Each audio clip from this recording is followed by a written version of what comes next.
Fans, as we all know, is short for fanatic. That's someone who doesn't just enjoy something, but obsess over it.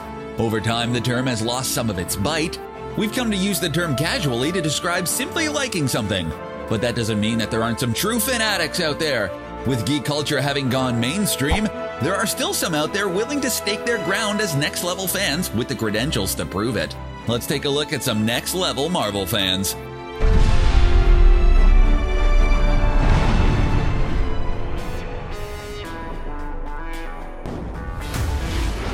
With 4 little words, Robert Downey Jr. and Marvel Studios sparked the Marvel Cinematic Universe and changed superhero movies forever.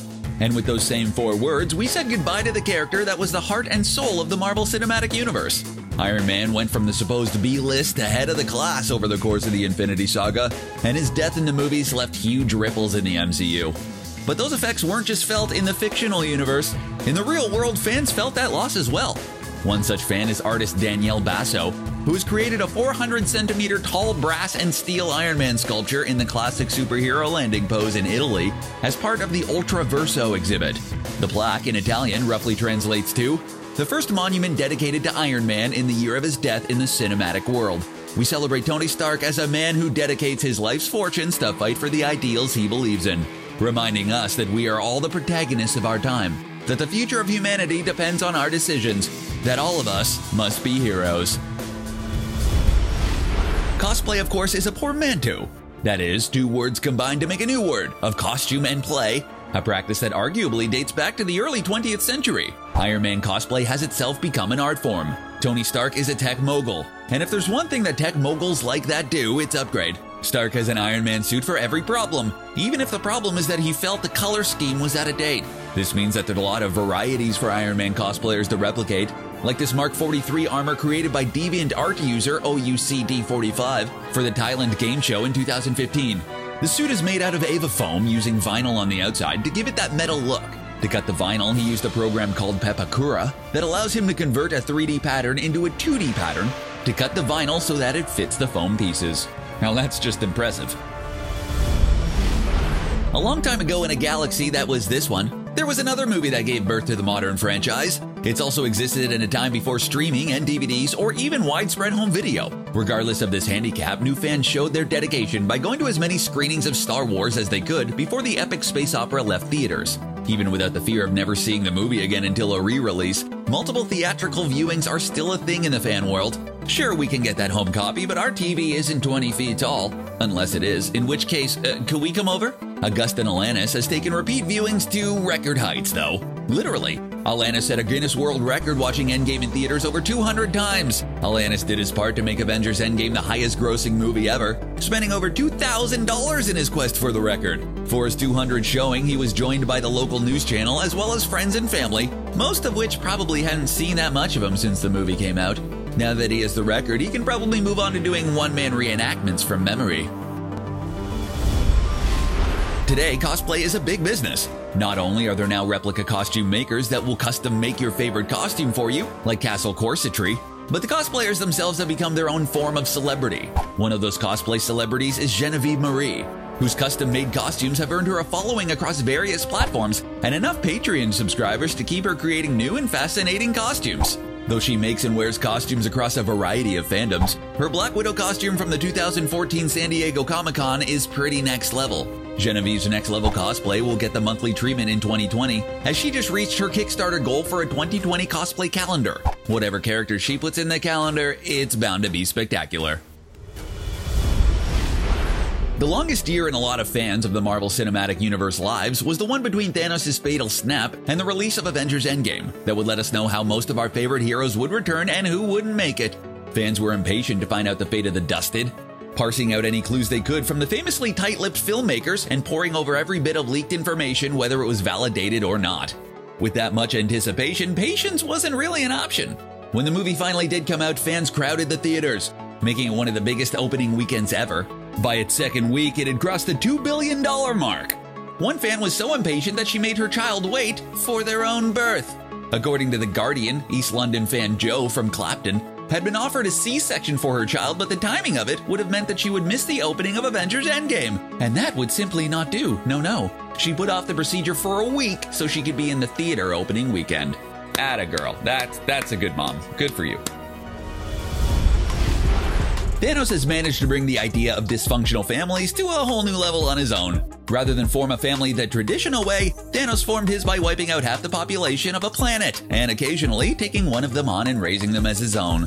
Aww. And by raising them, we mean pit the two of them against each other and having parts of the loser's body replaced with cybernetic upgrades. Thanos wasn't exactly Father of the Year. With fathers like Thanos and Ego, it's no wonder that the MCU had to create a distinction between father and daddy. With parentage like that, naturally, Thanos' daughters harbored a fair bit of animosity. First towards each other, with Nebula relentlessly trying to kill her sister Gamora, and then eventually teaming up to take down their adopted dad in not one but two different timelines. That's a lot of resentment to have to work out. No wonder Nebula's favorite hobby is crashing spaceships into people. If there's such a thing as spaceship insurance, Nebula's rates have to be pretty sky high. Regardless, family is family, and cosplayers with Instagram names like Champu Magic, Genevieve, and Carmen.Sandiego came together to make this next-level family portrait as Thanos, Nebula, and Gamora, respectively. After 10 years and over 20 movies, having the Infinity Saga come to an end was bound to be an emotional moment for most fans. We had seen characters go from being selfish billionaire playboys to self-sacrificing heroes, and from heroes looking to sacrifice themselves to finding something to live for, and all manner of roads in between. Not only that, but coming in on Cap's left, we got to see almost all of our heroes fight side by side against the biggest threat the Marvel Cinematic Universe had to offer in Thanos, his children, and his two armies. That final battle and its aftermath turned out to be the highlight after highlight. From Cap picking up Mjolnir, to Scarlet Witch reintroducing herself to Thanos the hard way, to Tony's final snap, there was a lot of emotional moments. Too much, it turns out, for Xie Oli of China, who cried so much during the finale that she ended up hyperventilating in the lobby after the film, causing her friends to call her an ambulance. After getting some oxygen, she was able to return to normal breathing and was released later that night, though no one has checked on her regarding the news about Spider-Man yet. While until recently he hasn't been a part of the Marvel Cinematic Universe, Wolverine has regardless been one of the more popular Marvel characters around. In fact, Wolverine was part of those A-list characters that Marvel had sold the rights off to in order to keep the lights on when Marvel was facing financial troubles. While he's not in the MCU, his comic book origin is very much MCU, as he was a product of Canada trying to replicate the Super Soldier. This time by using Logan's super healing to graft adamantium to his skeleton, including the bone claws that protruded from his hands. Not that for most of his run in Marvel Comics he remembered this, as an adamantium bullet gave him amnesia. The program was called Weapon X, and it was revealed in a comic book run of the same name and in X-Men Origins Wolverine. Cosplayer Randy Fuchs manages to create a next-level recreation of that moment of creation. Watching movies with others can be a tricky proposition. It can be an ordeal for someone who just wants to sit and watch the movie uninterrupted. While you can't do much about the other patrons that come to see the movie, an accord can be reached with the person you go see it with, especially if that person is your significant other and the mother of your child. For Finn Cyril Suckpoor, he gave his girlfriend a list of conditions for what she thought was just gonna be a date night. She posted his demands delivered via text to Twitter. They included caveats like no eating, no talking even during the trailers. If she had to go to the bathroom, she was to find a route that didn't interrupt his viewing. And any emergency regarding their child was going to be her responsibility, and he'd join her afterwards. His girlfriend Camila Rose took the demands in stride, and on Twitter reported that she was even able to eat some popcorn. Marvel Entertainment has defined itself over the years through its engagement with the fans. From Stan Lee's enthusiasm to the vaunted no prize that started out as a non-award, to fans who had found continuity errors that has later evolved into something granted to Marvel-themed acts of charity, or other acts of meritorious service to the cause of Marveldom. One of the ways that Marvel has been interacting with its fans today is through web series Marvel Becoming. The series travels the country and features some of the most dedicated and talented cosplayers becoming their favorite characters. One of those cosplayers that was featured on Marvel Becoming was Cutie Pie Sensei and her transformation with two other women into Carol Danvers, the current Captain Marvel. Carol Danvers made her billion-dollar premiere as the first female-led MCU in 2018, and Cutie Pie Sensei suited up in her next-level costume to celebrate its release. With Sharon Rose and Lauren Toole, the three collaborated together to make their cinematic Captain Marvel outfits, at some points talking every day. The three shared their expertise, whether it was from foam work, sewing, or wigs. The result? It's pretty darn amazing. In 1984, James Cameron released a movie about a killer cyborg sent back in time to kill the mother of the leader of a human resistance movement in the future where evil cyborgs have taken over the world. It's the kind of convoluted plot that would normally be seen of the forgotten schlock sci-fi thrillers that made the video rental store a staple of the 1980s and 1990s, except it was made by one James Cameron. Set in the 90s when the Terminator sequel Judgment Day came out, Captain Marvel was riddled with 90s references. In both Terminators, bikers threaten the naked killing machine fresh from the future and end up having to surrender their bikes and clothes. In a nod to Terminator, Danvers encounters a biker who catcalls the cosmic superhero. In the theatrical release, Danvers ends up taking his motorcycle. But in an extended scene, we see how, by crushing the guy's hand after delivering a condescending, "Give us a smile." For fanboys that had already been so triggered by the film's outspoken star, or a mega powerful superheroine, that Rotten Tomatoes had to change its reader review policy. This was apparently too much and fanned a whole new wave of Twitter outrage. Not all fanaticism is joyous. The movie still managed to hit the $1 billion mark regardless of internet outrage. In the pages of Marvel Comics, the mutants have been kind of an allegory for various civil rights movements since their introduction in the 60s. While the populace at large might be okay with superheroes like Captain America and Iron Man, mutants haven't had an easy time with the public, or the government for that matter, which often ends up taking the side of the anti-mutant sentiments. One of the ways that this anti-mutant policy manifests is in the creation of the Sentinels. In true comic book logic, it turns out the best way to deal with the threat of mutants was to make giant mutant-killing robots. Naturally, in the future of comics, this all goes wrong with the Sentinels going on a killing rampage, causing them to send Kitty Pryde back to the past to prevent it. The Days of Futures Past becomes an iconic X-Men storyline. Cosplayer Brett Yee decided to make the iconic Sentinel costume, but making it light up, including voice-activated mouth lights, wasn't enough. He also added several X-Men action figures mounted all over the costume, trying to take down the menacing robot, which takes its cosplay to the next level, wowing even Marvel's people at San Diego Comic-Con.